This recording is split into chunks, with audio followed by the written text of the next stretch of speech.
Pinagsama-sama ang daang-daang mga estudyante mula sa iba't ibang panig ng bansa na pawang innovator para sa pambansang robotics competition. Inaasahan ng mga batang innovator na maipakita ang kanilang kahusayan sa robotics at coding na layuning mapalago pa ang kaalaman sa inobasyon at technical skills. Narito ang aking report. Daang-daang estudyante mula sa iba't ibang panig ng bansa ang nagtipon para sa RoboRave Philippines 2025. Ito ay 2 araw na pambansang kompetisyon sa robotics na ginanap sa University of the Philippines Los Baños o UPLB Copeland Gymnasium. Ang RoboRave Philippines ay affiliate ng RoboRave International, isang pandaigdigang plataporma para sa robotics education at kompetisyon. Bilang bahagi ng network na ito, nagsasagawa ito ng mga event na nagtitipon ng kabataang may interes sa robotics para sa iba't ibang hamon na may layunin palaguin ang inobasyon at technical skills.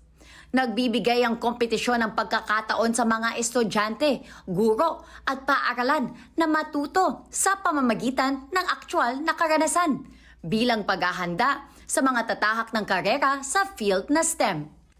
Bukas ito sa mga kolaborasyon pagdating sa robotics education at nagbibigay ito ng training programs, certification para sa mga coach at mga international challenge. Ito ay inorganisa ng PEON's Math and Robotics at UP Engineering Students Guild sa pakikipagtulungan ng Department of Science and Technology o DOST at DepEd Calabarzon. Pinagsama-sama sa event ang mga batang innovator para ipakita ang kanilang galing sa robotics at coding.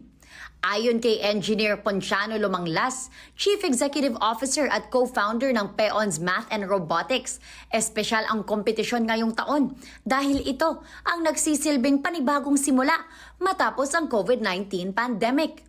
Binanggit din niya kung paano tumutulong ang grupo sa mga paaralang nagsisimula pa lang bumuo ng kanilang robotics program.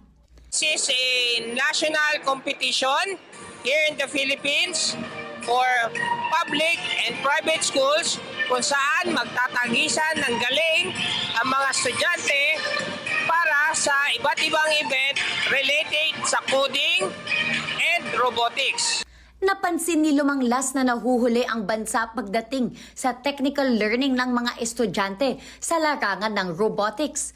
Kaya itinatag niya ang PEON's Math and Robotics noong 2015. Anya layunin nilang gawing simple ang programa upang mas madaling ma-access at mahikayat ang mas maraming paaralan na magkaroon ng robotics program. Through sa pag-aaral na ito, na-evolve ang kanilang curiosity at nagkakaroon sila ng gana para mag-aral pa ng iba't ibang teknolohiya.